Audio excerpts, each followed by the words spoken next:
and welcome to this tutorial on servo turnout control, which I presented at the Railway Modelers Meet of BC in May 2019. If you are looking for ideas on how to control your turnouts, this tutorial is for you. Let's begin with a look at what servos are. Miniature servos are very small electric motors with a fixed rotation up to 180 degrees. They employ a sensor to control and indicate precise position. They are most commonly used in the radio control hobby, such as ships or aircraft, and also in robotics. They come with lead wires and a modular connection for the decoder. As you can see in this photograph, they have a very small footprint. In model railway applications, servos are combined with drivers, essentially a decoder, to provide actuation and control of turnouts, signals, or other animated features on a layout. The decoders can be connected to a layout's digital command control system for remote operation from a throttle or wireless device. The decoders can be mounted in the fascia or connected to toggle switches and indicator lights on a control panel on the fascia. Servos and accessories which are optimized for model railway applications are available from Animodel in Taiwan, who offers their smart switch system, or from Pico, who distribute the same system in the UK. A similar range of products was also available from Tam Valley Depot in San Diego. The product range was discontinued in 2020, and at the time of recording this presentation, it's unclear if these products will become available again. The individual components, such as the servos, can easily be sourced from electronics supply outlets for a lower price. Servos offer several advantages over other systems for turnout control. They operate quietly and are very reliable. They are available at a modest cost and compare favorably with other options. They are quick and easy to install, and they employ modular connections. They have a very small footprint, which makes them easier to install in tight locations. They're also well suited to multi-deck layouts with a low profile fascia. If your fascia is only a few inches deep, a blue point or tortoise might extend below the fascia, whereas a servo will be entirely hidden behind it. Servos can be programmed very quickly with respect to the degree of rotation to apply just the right amount of pressure against the stock rails. The endpoints of travel can also be programmed automatically. They can be configured to operate together for applications such as crossovers, sidings, or Ys, and they can be controlled through the digital command control system, as mentioned before. Servos have few drawbacks. Their availability, cost, ease, time of installation, and reliability all compare favorably with other turnout control options. One problem unique to servos is occasional buzzing, but there are solutions for this. In terms of cost, servos will run approximately $4.25 each in US currency. They can be sourced in bulk for less. An assembled servo mounted on a bracket with a throw wire installed runs about $10 US. As a cost comparison, Bluepoint manual controllers run about $15 and Tortoise switch machines run about $17. The time required to install a servo for turnout control is as follows. You drill the hole for the throw wire through the roadbed and benchwork, as you would for any other application. You then install the turnout on the roadbed and connect it to the adjacent tracks. From underneath, the throw wire is inserted through the throw bar in the turnout. The servo is attached to the underside of the layout. Holes are drilled and it is then secured with screws. We then cut off and trim the throw wire to clear passing trains. We then install and connect the decoder and connect the decoder to a 12-volt power supply. And finally, we program the servo endpoints. If we're using automatic programming, that typically takes about 15 to 20 seconds. Let's talk briefly about control and power requirements. As mentioned, servos require a driver or a decoder for control of the endpoints. These are typically 1¼ inches square with a modular connection for the servo, push buttons for manual programming, LEDs for status display, and options for connecting remote toggle switches or LEDs. Servo decoders cost approximately $16 US assembled, or $13.75 in kit form. This brings the total cost for a powered servo switch machine to approximately $24 US. Tam Valley still offers decoder boards for multiple servos, which offer a modest cost savings as well as savings in footprints and wiring for areas with multiple turnouts, such as a yard ladder or industrial area. Servos and their decoders require a 12-volt power supply. This can be provided via an auxiliary bus wire run around the layout. The decoders have screw terminals for rapid connection of feeder wires from the auxiliary bus. If you want to control your turnouts from your DCC system, the servo decoders are fully DCC compatible. You can activate your turnouts from a throttle, wireless device, or computer. The DCC interface is provided by a DCC booster, which is installed between the power supply and the auxiliary bus run. It also connects to the command bus. So the photograph on the left shows a typical DCC booster module, and on the right is my arrangement of auxiliary power for the turnouts, which includes a power bar, 3 12-volt power supplies, and the 3 DCC booster modules. Servos can be purchased assembled or in kit form. The decoders can also be purchased either way. The kits require approximately 10 minutes to assemble, and they offer a significant cost savings.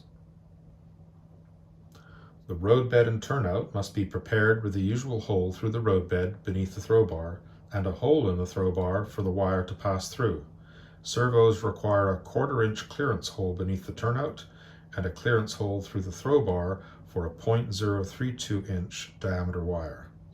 After drilling the hole beneath the turnout, it can be secured to the roadbed, making sure that the throw bar is positioned over the center of the hole underneath. This photograph shows a servo mounted on a bracket underneath my layout. Installation begins with inserting the throw wire up through the clearance hole and into the hole in the throw bar from below. Having a second person on hand to assist with this is sometimes helpful. One person above the layout and the other below. Once you have the throw wire engaged in the throw bar, the servo can be oriented correctly and then secured in place temporarily with double-sided tape. You can then drill the holes for the mounting screws and secure it permanently in place. The throw wires are easier to engage if they are left longer than needed. If so, they will then need to be trimmed to clear the trains. This can be done with a Dremel tool and cutoff disc, but care must be taken to avoid transmitting heat down into the turnout. I use a clip-on heat sink for this purpose, which is clipped onto the throw wire between the cutoff disc and the turnout. The wire can then be filed down further if needed. During my layout relocation project, I had to remove and reinstall several turnouts in their servos, which already had the wires cut. I was able to reinstall them with the wire already cut to length, which saved installing new throw wires and then having to trim them. So it can be done without the wire being left long if desired. The servo decoders can be installed directly into your fascia, or they can be mounted underneath the layout with runs out to the remote toggles and LED lights on the fascia. I selected the latter method. The servo decoder can be mounted anywhere within reach of the modular cable connections, and these can be extended if necessary with modular extension cords. In this photograph, we see a singlet servo decoder underneath the layout with modular connection to the servo at left and wires out to a toggle switch mounted in a control panel on the fascia. The power supplies for the turnouts can be mounted underneath the layout. The auxiliary bus run can run around the underside of the layout to reach the turnouts. Feeder wires are then run from the auxiliary bus to each servo decoder, which go into the screw terminals on the decoder boards. I chose to mount my 12-volt power supplies on a board underneath the layout above an electrical outlet. I ran a power bar up to supply power, and then I ran an auxiliary bus around the underside of the lower and upper decks. The servo decoders connect to their respective servos with a modular cable attached to the servo. These are basically plug and play, and they plug into a receptacle on the decoder board, and extension cords are available for longer runs if needed. After installation, the decoder must be programmed. There are two ways to program the endpoints for the servo and decoder. To begin, turn on power to the decoder, and then you'll want to find a little black plastic jumper that's plugged into the decoder board, and that needs to be moved from run to align. The servo decoder will now program itself automatically by moving the throw wire from one side to the other until the point rail is up against the stock rails, and then back to the other side. Progress and completion are indicated on the status LEDs. Alternatively, you can program the servo decoder manually using the push buttons. When you are finished, that little plastic jumper needs to be moved back from align to run. The servo and decoder are now ready for operation, and you can adjust the endpoints at any time. If the servo is not throwing the turnout fully, the decoder can be reprogrammed as many times as necessary. If the throw is reversed to what is desired, it can easily be reversed. This is particularly useful if you are attempting to orient a toggle switch on a control panel in a certain direction. Occasionally, a servo will buzz. This can be solved with adjustment of the endpoints or by inserting an inline device to stop it. Servos which have been inactive for some time can occasionally be reluctant to move. A brief manual wiggle of the servo horn will usually fix this. I will now share some additional larger photographs to help illustrate my own installations. Here we see a servo installed on a bracket underneath the layout, with a frog juicer attached to the back of the bracket. The frog juicer automatically selects the correct polarity. The black and red wires connect to the track bus, and the green wire connects to the frog of the turnout. This photograph shows two servos with frog juicers mounted underneath the layout toward the rear, with their respective singlet decoders mounted on similar brackets. Note the feeder wires running from the decoders back to the auxiliary bus at the rear. This image illustrates a servo with frog juicer at left and the singlet decoder on the right, both mounted on brackets underneath the layout. We can also see the wires running out to the toggle switch in the control panel on the fascia. The small footprint of the servos is advantageous in areas such as yard ladders, where there are numerous turnouts within a small area. This view underneath the east yard ladder of Dawson Creek shows servos, frog juicers, and decoders for 8 turnouts.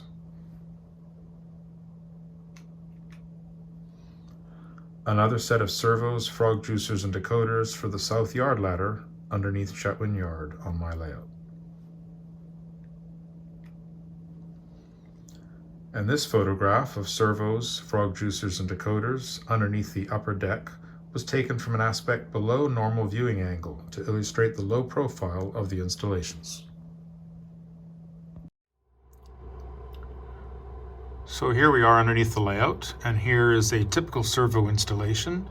The servo is mounted on a bracket, and I've got a frog juicer on the rear of the bracket. The bracket is secured to the benchwork with screws. This is the modular cable which runs from the servo to the servo controller, which is here, and then the servo controller receives power from the auxiliary bus, which is at the rear of the layout. So if I operate the turnout here for you, you can see things in motion. You can see the servo horn going back and forth, and you can also see the status lights on the decoder changing as I actuate the turnout.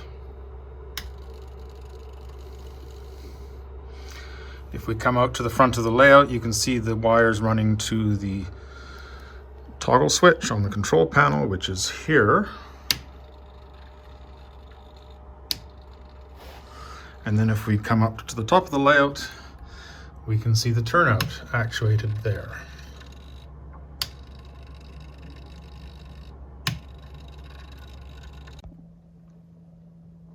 Some lessons learned after installing approximately 60 servos on my layout are as follows. The purchasing of servos and decoders was comparable in cost to other options. A fair bit of money can be saved by taking advantage of bulk pricing and kits. Installation and programming were relatively easy and fairly quick to do. The small footprint and low profile were very advantageous, particularly on my layout, which was a double-deck design with fairly shallow fascias. If idle for a while, the servos can occasionally freeze. A little wiggle of the servo horn usually frees them up and gets them going again. And after 3 years of operation, the servos have proven to be durable and reliable. Before closing, I would like to share my methods for fabricating and installing control panels, which is a related topic. I wanted to have toggle switches mounted in control panels on the fascia for turnout control.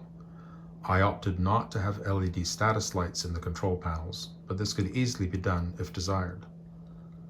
The toggle switches were prepared with lead wires for connection to the servo decoders. For this, I used 24 gauge stranded wire. I laid out the control panels full size using pen and paper and had them rendered in Adobe Illustrator. I then went to a local trophy shop to have them engraved in Lamacoid on a laser cutter. Lamacoid is a 2-layer, 2-color plastic, and when the top layer gets engraved through, the bottom color shows through to contrast. My panels included schematics to indicate station names, direction, tracks, and industries, and control panels for the toggle switches. The laser cutter took care of the holes for the toggle switches and the mounting screws. The panels are mounted on angled blocks for an optimum viewing angle. I had noticed on other people's layouts that operators often step back into the aisle to view panels which have been mounted flat on the fascia. I mounted my lower deck panels at 45 degrees and the upper deck panels at 30 degrees. The blocks have holes drilled through them to accommodate the toggle switches.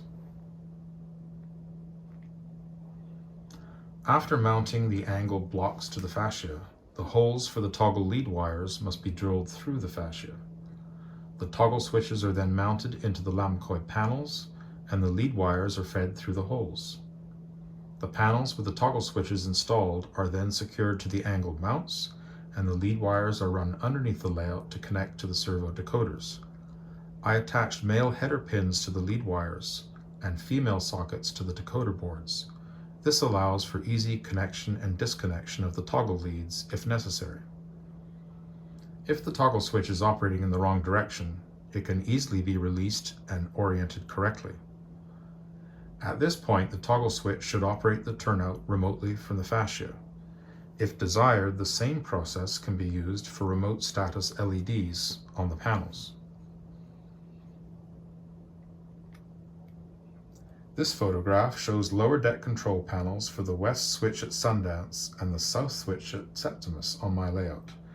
These panels are mounted at 45 degrees. And these lower deck panels are for the Imperial Oil Spur and the North Ladder in Chetwynd Yard. They are also mounted at 45 degrees.